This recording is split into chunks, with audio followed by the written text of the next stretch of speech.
Bonjour, voici encore aujourd'hui maintenant le troisième épisode de la série que je fais sur les signes prophétiques de la fin des temps. Et j'ai commencé à aborder le sujet de la persécution faite aux chrétiens. J'ai deux parties de faites. Je vais entamer la troisième dans ce vidéo-ci. Et je voulais préciser que pour ceux qui se poseraient la question, quand je parle de persécution envers les chrétiens, c'est quelque chose qui existe depuis très longtemps. D'ailleurs, je vais l'aborder ici dans la vidéo que je fais présentement, là, depuis quand que ça existe. Et c'est biblique et c'est un des signes prophétiques de la fin des temps. Il y a la persécution qui se fait. Il y a des endroits dans le monde où c'est plus violent que d'autres. Il y en a qui en viennent à perdre leur vie. Alors, cette persécution-là, elle peut être verbale, elle peut être physique, enfin. J'en ai parlé dans la vidéo précédente, toutes sortes de persécutions qui peuvent avoir lieu. Et c'est quelque chose qui va aller en croissance. Et c'est quelque chose qui est un signe de la fin des temps lorsque cela s'infiltre partout à travers la planète et que ce soit dans le secteur de l'information, des médias, du divertissement, de la politique, de l'éducation. On voit ça partout. À titre d'exemple, la laïcité et enlever les signes religieux au Québec en est un exemple. Alors, je vais commencer pour ne pas perdre de temps. J'en étais rendu à parler de l'historique de la persécution chrétienne. Alors, je vais y aller rapidement si je veux compléter ça à l'intérieur de 16 minutes. Et je vous dis d'avance que ça va nécessiter un quatrième vidéo. Donc, il va y avoir 4 parties. Alors, voici. Historique de la persécution chrétienne, les notes que j'ai prises et ce que je vous partage. Puis, je vous recommande d'avoir un papier crayon en notes parce que je vais vous défiler plusieurs versets bibliques. Le christianisme a souffert énormément d'opposition depuis la création du monde, là. Et ce, en commençant avec Jésus-Christ lui-même.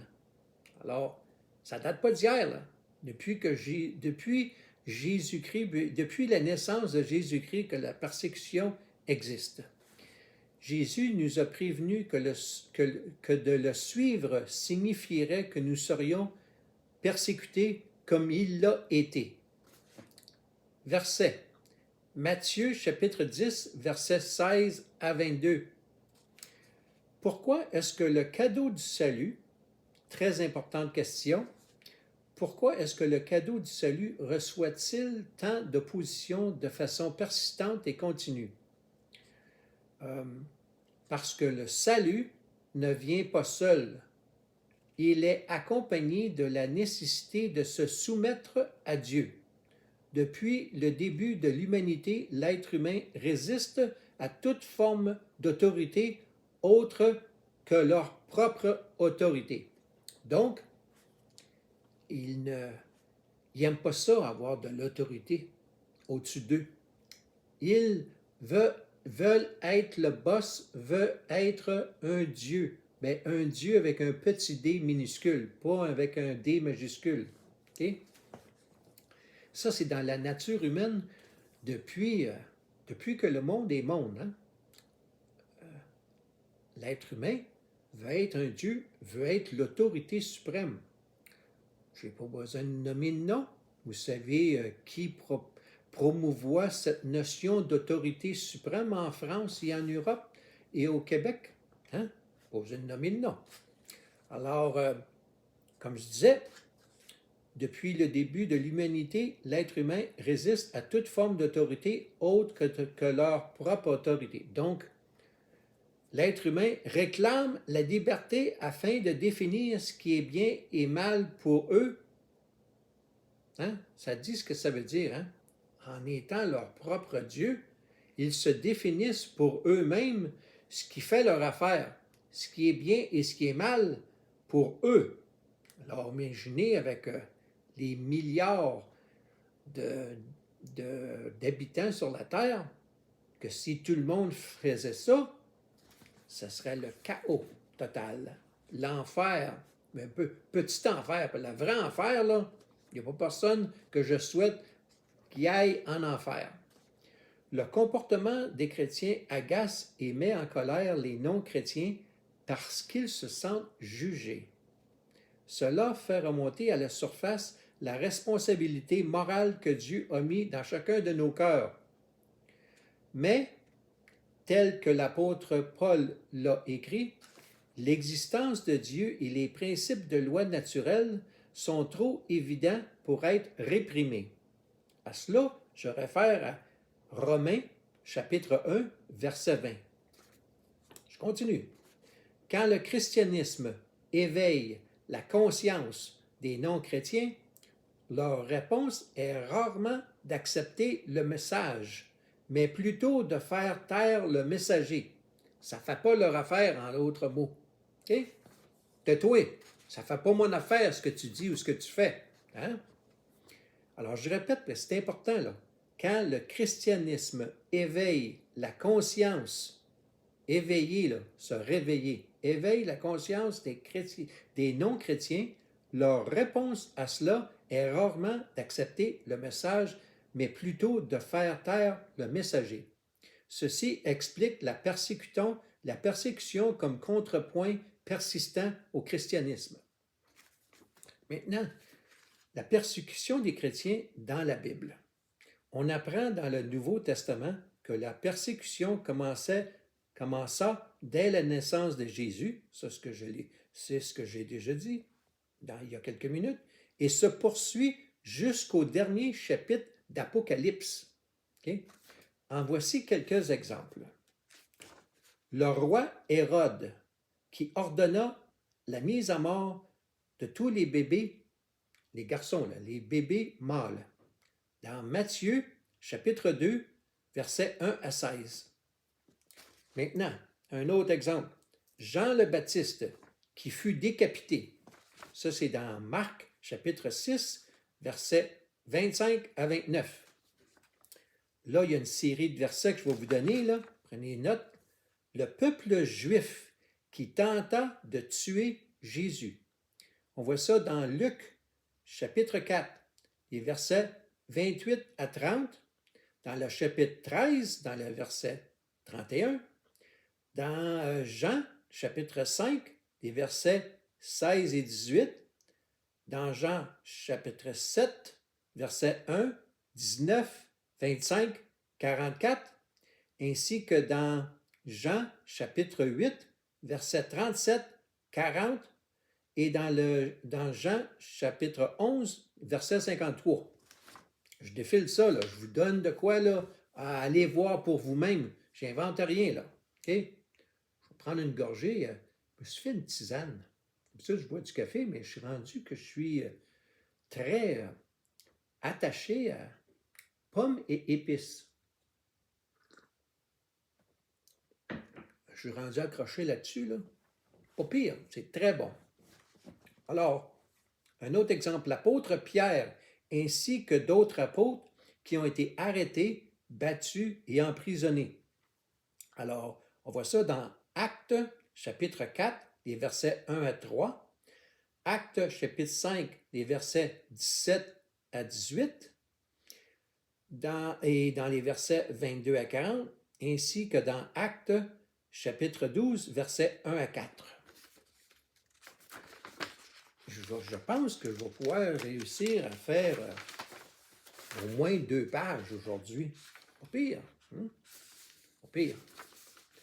Autre exemple, Étienne qui fut lapidé à mort.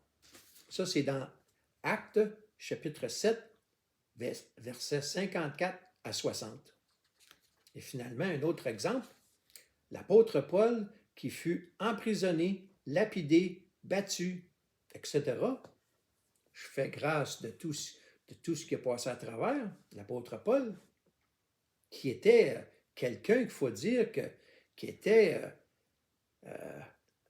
un des plus gros opposants à Dieu, à Jésus, dans le temps, là. Ah, il a fait un demi-tour complet. On voit ça dans 2 Corinthiens, chapitre 11, les versets 22 à 29. Maintenant, puis je suis rendu à 11 minutes, je vais terminer là-dessus, avant que je me fasse couper encore une fois. Trust. Voyez-vous ça, là, sur ma tasse? T-R-U-S-T. Trust.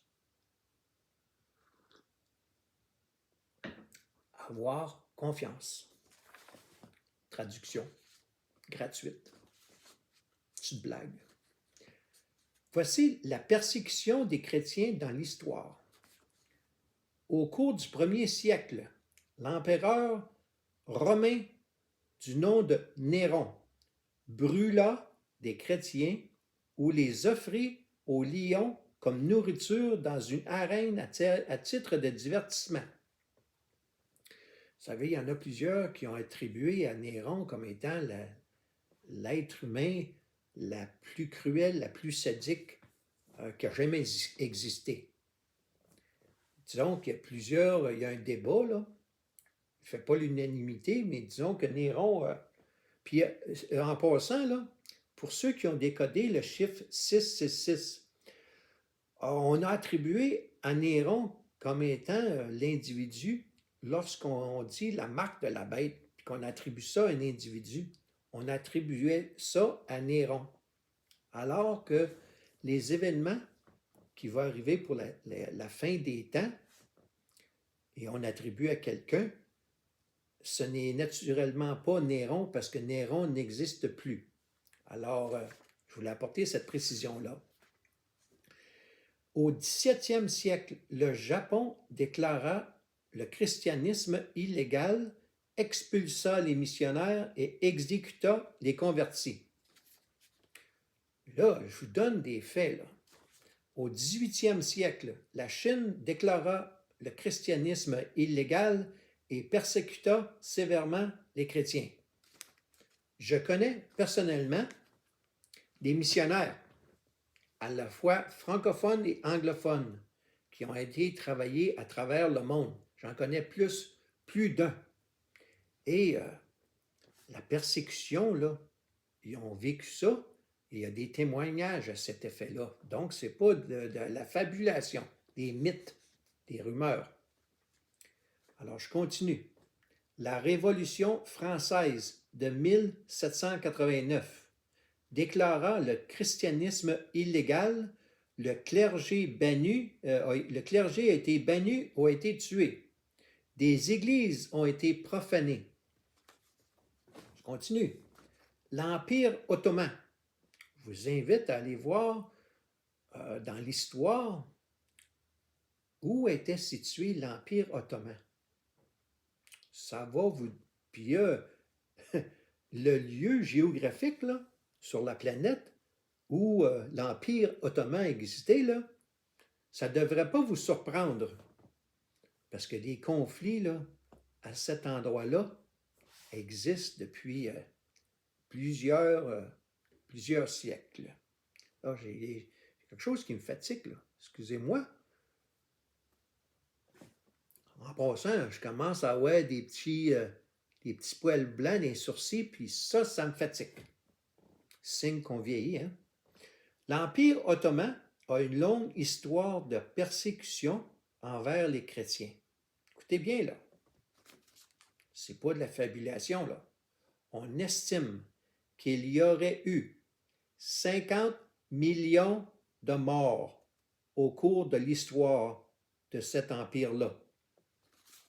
50 millions.